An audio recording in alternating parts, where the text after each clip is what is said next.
So, Jesse, why would someone come to Patagonia to learn Spanish? Well, that's a very good question. Patagonia is an amazing place historically where many different cultures have merged over the centuries. You know, it's interesting to think that in 1520, the same year that Hernan Cortés his conquest of Tenochtitlan in Mexico was the same year that Hernando de Magallanes, the Portuguese explorer, was actually found the Straits of Magellan, which connected the Atlantic and Pacific. And since then, many, Spanish, English, Portuguese, many different cultures have come here, and there is this fusion of American, like Native American peoples who lived here originally.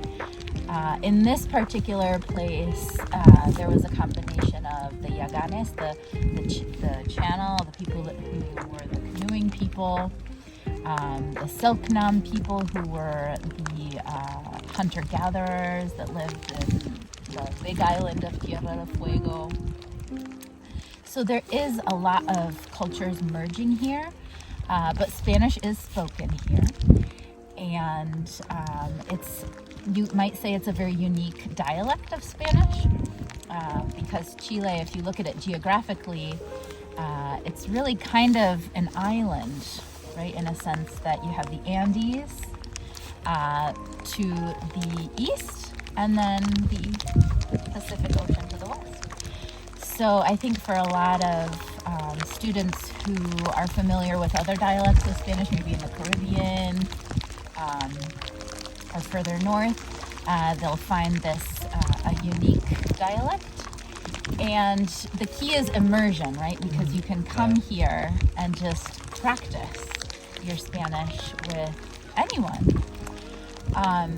So I think one reason would be the people that you can speak with. Chileans are very warm people.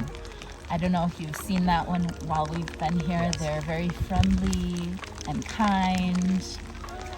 So if you study here, if you're learning, they're very patient with you.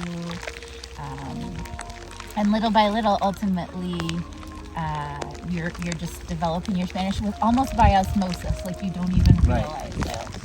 So it's very different from classroom learning, where you're learning grammar, patterns, which is good too. It helps you prime yourself for the immersion experience. But once you're here, you just take off. You'll accelerate your Spanish, probably faster than you ever thought.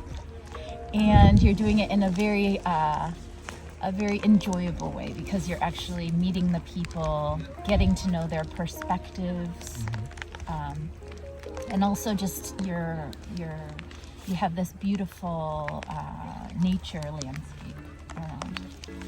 Much to talk about. Absolutely, especially if you love the natural world. I think a lot of people who come to this part of the planet are passionate about the natural world, and so you just have a lot in common with the people who end up down here at they call it the último confín del mundo, or the uttermost part of the earth. The uttermost part of the earth. It's beautiful.